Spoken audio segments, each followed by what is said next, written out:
Hello, everyone, and welcome to the Renovation and Outdoor Living Show this Friday, the September the 11th.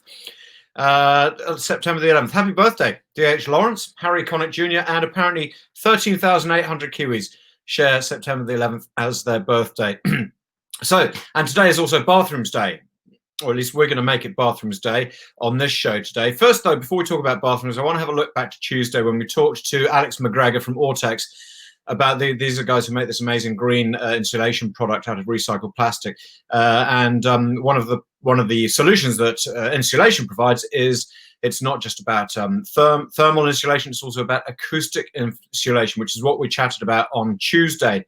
The problem of outside noise coming through the walls, and also reverberation from one room to another through both the walls and through the ceilings. And then we talked to Randa Abbasi, who's an occupational therapist, which may sound like a weird fit for a renovation show, but she runs Workspace IQ. This is a business that gives people, it advises people on health and well-being in the workplace. You know, initially it would have been, how do you solve problems like RSI from too much typing? Nowadays, they give you ideas about how to prevent that ever happening. And what we were talking about was eye strain, is about lighting. Thinking about home offices and the number of us, like I am at the moment in a home office, and the lighting which we're using, because if the lighting is not right, we can get very bad eye strain that can lead to headaches and other impacts on our health and productivity. So Randa comes in and gives advice on that sort of thing. Both guests gave us products to give away. A wee bit more on those later on. So to bathrooms. Well, first, we've got two specialist areas of bathrooms. We visit these occasionally on the show because they're such important areas when you're thinking about renovations. The first is tapware, and more specifically, the tapware on offer from Robertson Bathware. I don't know if you know Robertson Bathware. It's a family-run business. It's been in the industry for over 30 years in both retail and supplier sectors. Now, they can help you from individual products and accessories through to complete bathrooms. And Mark Little is their National Housing Manager. He's with us now. Mark, good to see you today. Hello, Rob. Nice to see you. And first up, before we won't talk about the shirts behind you. Obviously, Robertsons are keen sport fans, though.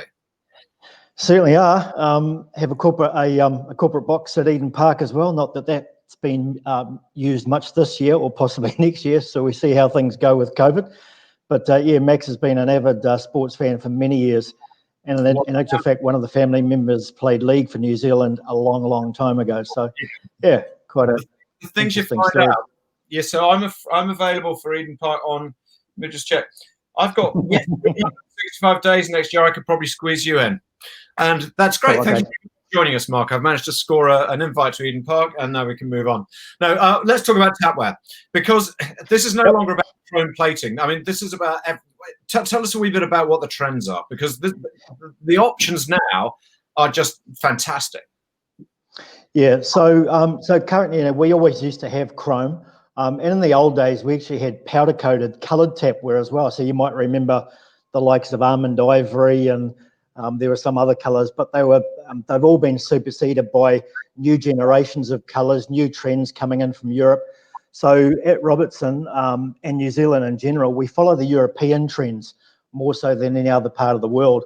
So now we're seeing the likes of brushed brass, gunmetal, black, brushed nickel, etc., from all different parts of the world.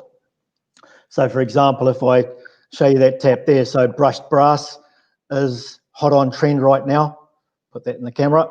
So what was that? So just while you're giving us a few of these products, give us an idea, because I think price is really important on this stuff, because tapware, it's a really important investment when it comes to getting your bathrooms looking incredible. It's not about just water coming out of the tap anymore. That's the point. So what would you pay for something like that brushed brass piece? Okay, so the brushed brass and the gunmetal in that particular range, what we called Uno, that retails for around about $4.89 in the market. You start at chrome price, which is about $3.55, but in that particular range, that minimalist range there, we have 5 colour choices within that range. And in that range, you have your basin mixer, your shower mixer, your shower diverter mixer, so you can use overhead dumpers and the likes. Extended basin mixers for the likes of Vestal basins. So very, very comprehensive ranges within that product. So we also have coordinated ranges to match with accessories and all sorts. So we do the whole thing. So we're talking about 350 maybe for the tap with mixer in Chrome, and then that goes to about 490. So it's not you're not paying silly money really to upgrade from what I think is just a very obvious traditional choice to something really quite exciting. No, correct. And the other thing, Rawdon, is that particular range that I showed you, that is what we call a multi-pressure range. So that suits all of our pressures in the New Zealand market, because we're quite different here compared to the rest of the world. So we do have low pressure, unequal pressure, and mains pressure. And that particular range and a couple of others that we have suit everything we do. So do you supply straight from the showroom, or do you have, I mean, because you do retail and suppliers, don't you? Yeah, so we have different divisions of our business. We don't sell direct, although we do have direct relationships with the likes of projects, housing companies, also the plumbing merchants, building merchants, etc. So we cooperate with all of those sectors of the market to make the end user, or to make it easier for the end user to get what they want at the right price. And we have basin taps, for example, ranging from $100 to $2,000. So we cover the spectrum, a little bit like the car industry. So you're going from a Mini to a Rolls Royce scenario and everything in between. Okay, well, you want to compare it to cars. I want to know about longevity. I mean, how quickly is it before, given these colours, they look fantastic, but do they last? Yeah, definitely. So industry standards, all the chrome tapware, most of the chrome tapware with suppliers throughout New Zealand have had a standard 5-year warranty, and that's been the norm. With some of the new colours coming through into the market, depending on where they come from, they can range anywhere from 12 months to 5 years and beyond. All of our colour tapware in our Elementi range, which is the biggest part of our market in our mains and our multi-pressure, the chrome and the colour tapware have guarantees for 5 years on the finish. And then we go into the likes of the Grower brand, which is one of the best in the world. So the Grower brand is exceptional because it has a 15-year warranty on everything. So that's the internal cartridge of the product as well as the external finish. So it's all well and good seeing a warranty that exceeds some of those, but read the fine print, because there's always something that needs to be aware of from the customer's point of view. Yep, sorry, that was my phone, by the way. I'm not going to blame it. Look, if Robertson is watching, that wasn't Mark's phone. Okay, I'll take the rap as long as you get me those Eden Park tickets, mate. That's the deal. Yeah. So actually, but going back to this idea of warranty, because I think it's really important, because this is something I've noticed and been caught out on before. You might see a range of tapware which looks fantastic, but you have to check the small print, because you can guarantee if it's offering you maybe a 12-month warranty, they're probably not backing it up as far as being any sort of quality. And the cost of installation of these things, you just don't want it to be gone after 2 years. No, and there's so many suppliers of tapware in New Zealand. The numbers are staggering, to be fair, because there's product coming in from everywhere. So the best advice that I can give any consumers is look at what you're buying, look at the company, look at their track record, how long they've been around, look at your warranties, etc. The other thing that comes into it too, Royden, is how you clean your products. Yeah. Because a lot of, we get questioned daily from consumers, how do I clean my product? What do I clean my tapware with? And the simple answer to that is soap and water, and then just a soft cloth. Don't use any spray and wipes, because a lot of them contain harmful chemicals, and they will void your warranties. So yeah, just be very aware of what you're using on your tapware, regardless of colour. Trouble is, you're in your bathroom. Where the heck are you going to find soap and water?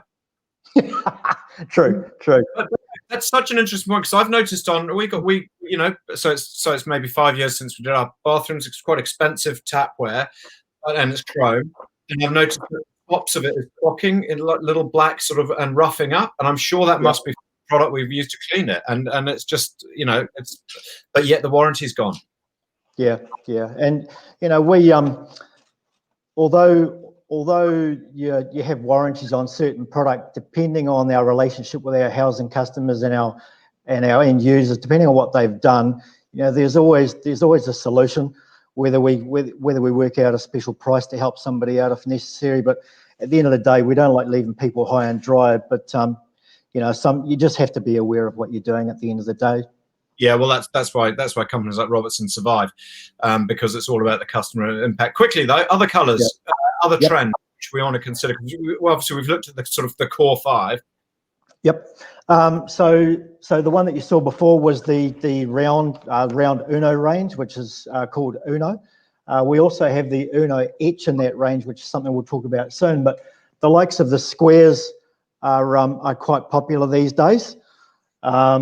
So that's the Neo range, and I think there we go there. So we've got that on the screen now. So the Neo range, we've added that range fairly recently. It's taken the market by storm, and it's performing exceptionally well. That's available in 3 colours, and we may add colours to that later on. But again, that is what we call a multi-pressure tap. So when you're looking at tapware, generally you've got round and you've got square, and then you've got some other things in between. So with the 2 ranges that we've spoken about already, you're covering the spectrum for all of your 3 pressures and your 2 styles in round or square to keep it nice and simple.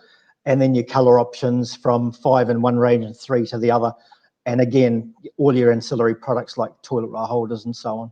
I love the square. What about, let's move out of the bathroom for a moment, because kitchen and laundry, of course. And is there anything you need to look out for there specifically? Yeah, kitchen is a different space than bathrooms, and a lot of people think that they need to match their kitchen mixer with their bathroom tapware as well. It's not the case, because it's a totally different area, and it's a different designed area as well. And some people like to make a feature out of their kitchen, because that's where we like to hang out and have a beer and chat with the family and what have you, the birth of the new baby, etc. So one thing to think about is the positioning of your tap, whether it's an island bench like we have in the picture there, or whether it's a bench up against a splashback. Now, one thing that people fail to think about, and even some designers don't think about it, is the lever handle, because the lever handle, different kitchen mixers have a shorter lever handle or a longer lever handle. Now, if that's against a splashback and you're turning your kitchen mixer on backwards, it's going to hit the wall. So what we've done at Robertson, we've actually designed a couple of kitchen mixers in our range, one in the range that you saw on that kitchen shot, called that's the Uno pull-out spray, and we also have the Ion, which is a square-type kitchen mixer with a forward rotating handle only. So it starts from cold and goes through to hot, so it doesn't go backwards, and that's been a godsend for a lot of people with some solutions in their kitchens. I'd love to know how many people have just spent a fortune on their kitchens, and that's what they end up with, that they can't actually switch the tap on and they have to change it out. Going back to the bathroom, what other elements should we consider when we're considering your tapware? I know you just mentioned toilet roll holders, for instance. So you need to match up, and maybe the mirrors, I guess. Yeah, definitely. So we're lucky enough, because we are an importer, a global importer, and we import product from all over the world from different suppliers. And some of those suppliers, like the likes of Grower, American Standard, etc., the global companies work together with their design department to make sure they've got cohesive ranges, that you get a design link from the tap to the toilet roll holder to the basin to the toilet, etc. So you get in the same design shapes, whether it's a soft curve, whether it's a very geometric shape. So we have the advantage of working with our overseas suppliers to get that look and cohesive look in your bathroom. And we'll be talking about toilets in a future program, so we won't go into that too heavily today. But as I said, the design link is really important. So whether you've got the soft curves, the squares, etc., and we've got everything from the tapware right through. So the bars, the toilets, the tapware, the accessories, and so on. So we're very blessed. Yeah, and that's the point of view of going to someone like Robertson, is that it's not just via taps, it's actually to get, as I mentioned at the beginning, it's to get the whole complete bathroom set up. And so website, the best place for us to be able to come and have a look at what you've got? Or can we actually, you mentioned a couple of the suppliers who would be able to go and have a look at? Yeah, so the showroom, we have a showroom in Auckland, and we also have showrooms throughout the country with kitchen things, home idea centres, etc. The website is the most current form of information though. So although we're all producing brochures, literature catalogues that are available at the plumbing or building merchants, etc., because things have changed so dramatically, especially this year, as we all know, everything's going out of date like that. So the website is the most important area to get your information, especially specifications, because if things change in the catalogue, you need to look at your website specification to make sure you've got the most up-to-date information so you don't go wrong. Mark, awesome stuff. Thank you so much indeed for coming on the show. I'm really looking for, I probably preferred cricket because it lasts all day at Eden Park. I love cricket, Rawdon. Yeah, I think I'd probably waste my day of hospitality on a game of rugby because it's over too soon. Okay, so just park that little idea in your mind. But really good to see you, Mark. Thank you so much for giving us a little bit of time in Robertson. We'll see you soon when we'll do the rest of it. We'll talk about bathrooms beyond the tapware. Thanks very much, Rawdon. Cool. Good to see you, mate. Cheers. That's our tap sorted. One of the other areas, which we often talk about again in the show, which needs consideration and makes a lot of decision making, something you don't want to get wrong because of the sheer cost of having to replace it, or you just have to live with it, and that will be tiles. And of course, when it comes to tiles, many of you will be very familiar with Tile Depot. It's a very strong brand in New Zealand. Again, it's another family business, probably a similar, about 25 years ago, started with just one little shop. Now they've got 13 stores across the country. And when I mentioned family, it's very much a family business. Logan Casey is part of the family. I think Logan mentioned to me just before the show, you're one of the cousins, and you've been working there for the last 4 years or so full time. So was this a case, Logan, of you never had any choice? You were always going to be pulled into tiles? Well, I always used to say to my parents, it's like, never ever going to do that. And then here I am. So started studying interior design to extend the knowledge. So yeah, no, I absolutely love it, and it's quite cool when the bosses come down from Auckland, which is my cousin, so it's a catch up, but then it's checked on as well. So yeah, it's all over the place, but no, it's really cool. Oh, but Logan, you mentioned the where your role is, and that's because you just mentioned the words interior design. So that's your passion, is it? And it's actually a completely natural fit then for you to be working in the business. Yeah, no, definitely. Well, because you color consult with everyone and you're designing, so you're doing everything, and everyone's coming in trying to get what they've always wanted. So studying the interior design is like extending your knowledge that little bit further about trying to help people with colors, so then you can incorporate paint, colors, vanities, everything. So, and like as it was said before, even with the tapware colors, that all has a massive part to it. So yeah. And I imagine a lot of clients come in to see you guys and they have no idea where to start because there is so much choice. So where do you start? Well, every time someone comes in, they are literally overwhelmed. Every store that you go to has displays, full bathroom setups, or like a little cubicle setup of some sort.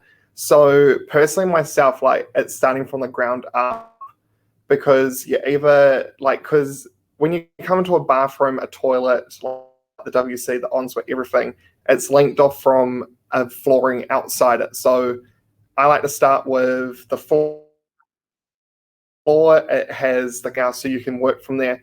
But then at the same time, people come in that have already chosen this really nice vanity, for example, like that picture there.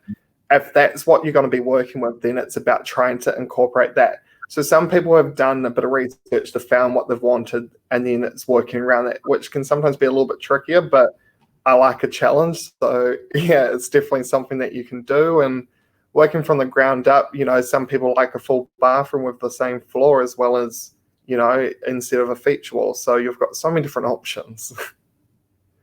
And as you say, given the number of options of all the products, not just tiles, but all the products, you have to be very versatile with your design, isn't it? I mean, so where do you get your influence? Where do you get your influences from when a client? I mean, obviously, so part of it is what they've chosen, but how? I mean, if you're starting with a blank piece of paper, where do you go with them? Do you sort of say, oh, do you like the color black or white? I mean, where does it start? It's definitely hard when someone doesn't have pictures or anything that you can go off. So having like interest in the sense of Pinterest or Google Images of some sort to be able to come through. We're trying to help people a lot more. So like the latest thing at the moment is Pinterest is a massive feed for us. People put together a mood board, which is pretty much grabbing a collaboration of photos, joining them all together, and then what we do is we consult with the client about it, and trying to find out what did they like about that picture versus the other one, and try and narrow it down. Like sometimes it's only just the vanity, but it could be something else on this photo over here. So it's a big process, but it's a good process, and you have to be able to knuckle it down. It saves having to walk around a shop, not knowing what you're going to be doing, by going, what sort of tile do you like? Do you like this one? Do you like that one? When you could do the whole entire shop. So when we do that, it's pretty much creating a mood board, but then at the same time, it's creating something. And as we start doing the develop, it's what you're seeing on the front screen there is a flat layer. So it's incorporating everything. So you're getting the visual idea of how everything looks on the whole. So it is definitely really helpful when you can pair everything together. It's a dream, Logan, though, when someone comes in with maybe a mood board or ideas even just for their mood board, which you can work from, and they know what sort of a personality they want. But you must, and apart from just going onto Pinterest, you must also have to provide inspiration when people do come in. So how does Tile Depot do that? How do you show off your collections? We try and have as much photos from our suppliers as well, showing what the tiles look like. But the latest thing that we've put together is our new lookbook. And the lookbook has amazing collections that are literally our most popular ones at the moment. They're going out the door as quick as they come in. So it's pretty awesome. And doing that is visual presentation of showing all the different colors you can get in that one range. You've got, there's everything, a photo to show what it looks like. But it's really nice when we get a finished product and we post it on our Instagram so people can see what it looks like in real life too. So that's always so helpful. So you're a bit of a slave to the likes. So, yippee, right, we've got 3,000 likes. Right, we're keeping that one. Nobody likes it. Hey, a couple of people watching. Eddie's just said hello, good afternoon. Hi, Eddie. Jane has just asked a question. Hi, Jane. Can you buy stick-on bathroom tiles to go around the wall of the sink? Unfortunately, we don't have that product available. So around a sink is like, we have so many different options, and it depends on the vanity size too. Sometimes we've got tiles that could be seamless that can get cut to fit, or we just got the small mosaics and all that sort of stuff. So unfortunately, we don't have those peel-off stick-on ones. It's always got to be glued. Because I wondered what the waterproofing and also the durability of the peel-off stick-on. I don't know, but there'll be a reason why you guys stick to the tried and true methods of glue it on, because it ain't coming off. Around a sink, you don't exactly have to waterproof. It's more the fact of it's just there for a splash guard, kind of like how it was saying before about like in that photo there, you don't have to waterproof it. It's literally just there to help in the sense of cleanliness, as some people don't like just a painted wall behind it and having all the splash and everything peeling off the paint over time. So it's just to help out. While we're looking at this, somebody once told me to avoid dark tiles because they make the space seem smaller. But looking at that, it's not really true, is it? No, exactly. And it's a massive myth. And after doing a bit of study on color and everything else at the moment, it's tiles that are dark can make you feel at home, and it gives you like that cocoon feel. It's cozy, it's calming, it can center you, it grounds you in the middle of a space. Like that there in that photo is absolutely amazing, and it just gives you a sense of calm. And having dark tiles, if you did a whole room in it, yes, possibly it can sometimes make you feel a bit darker, but if you're doing a floor and a feature wall, it's the purpose of what you've done there. But lighting has a massive part, and the colors that you bring in, the vanity colors, the way that natural light reflects off it, then, there's certain areas and the elements of things that you can change. My customer for that one there absolutely hunted around trying to find it, and that was the only thing that fitted in with that one. So, and it's not dark, it really gives that kitchen the wanted, so it works, and that's what you want. With that one, Logan, have they brought in the paneling? What are you on the cupboard frontage to you and said, right, this is what we've got to work with? Because it's an amazingly good match. Yeah, I was really surprised at how the lighting reflected because that tile is actually really, really close to a charcoal black. And he only had a photo of that without the splashback that I had to work off for that one.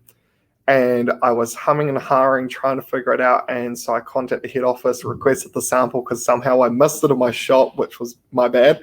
And he saw that, he took it home, and he said, that is literally the best match I've got. I'm going to get that. So, yeah. And I said, well, you make sure you bring back your photo and we'll do that because something that we do with our shop, with our stores, is you send in your photos and we help with I'm pretty sure it's a free cleaner or a free grout sealer that we supply back to you. Right. Talking of clean, it's hard, eh? We talked about this before, and I've talked about my outdoor tiles, which look dirty, and and I've been told cleaning products are not what I should be using. But not all tiles. So, yeah, all tiles are difficult. Everything has a pro, everything has a con. A gloss tile can be really easy to clean, but then at the same time, you might see a lot of white marks. So there's no difference when people go, I need gloss or matte. It all depends on how regularly you clean. It's always recommended to seal your grout. Like all grouts are anti-molding. The only thing that's going to sit on your grout is like grime of like dirt and soap scum and all that. And that's easy to be cleaned. Just clean it up in the shower if you see a little bit there, and it helps with you maintaining everything because we all hate maintenance. That's something that we don't like. That's why sometimes people go darker grouts, so then that way it's easily maintained. But you can go to lighter colors. Definitely recommended to seal, helps you out, or go into epoxy grouts. But matte tiles, sometimes you might see a white mark or watermarks, but there's ways to get around it. There's solutions. You mentioned the difference between gloss and matte as far as cleaning and look goes. What about the actual slippage side of things? We're back inside again talking about, because we've talked on the show before about the slip ratings of tiles. So should you be using slip rated tiles inside your bathrooms? Should you be using gloss on the floors? What's your advice there? The standard part that we hear the most is everyone comes in and go, I need an anti-slip tile. If we're going to give you an anti-slip tile, it's pretty much like putting sandpaper on your floor with a really tough grit. It is hard. It's going to be cleaning, and the only thing you're going to be doing is you're probably going to go for hundreds of mops a year, and that's the last thing you want to do is spend money on mops.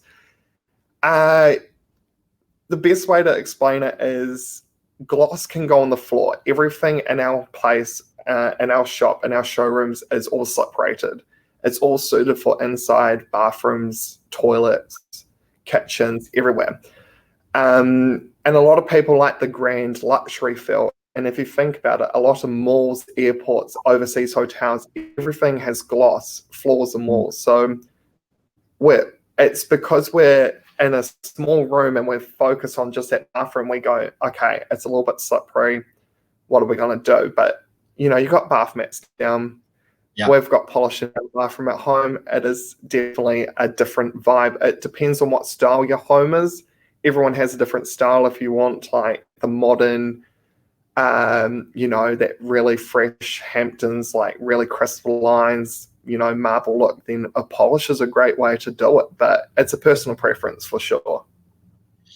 Very interesting indeed. And I was about to get into your hobby of ballroom dancing, but unfortunately we've killed the clock, so you have to do a video and send it to us for our Christmas special.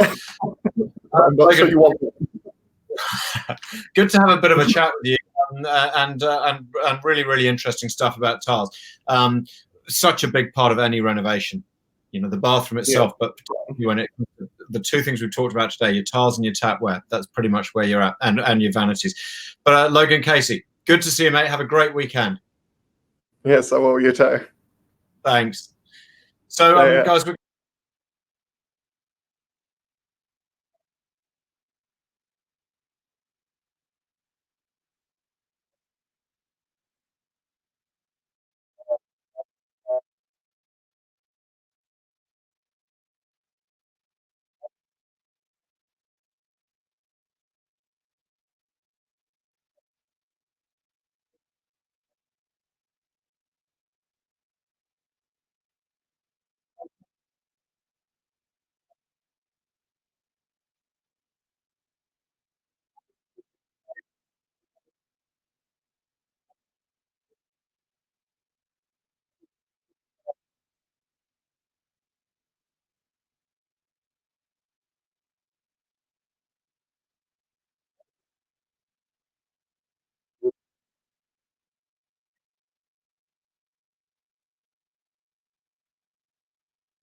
goes away soon. But this is the other thing which I wanted to show you now. The Stego USB hub sold at Noel Leeming.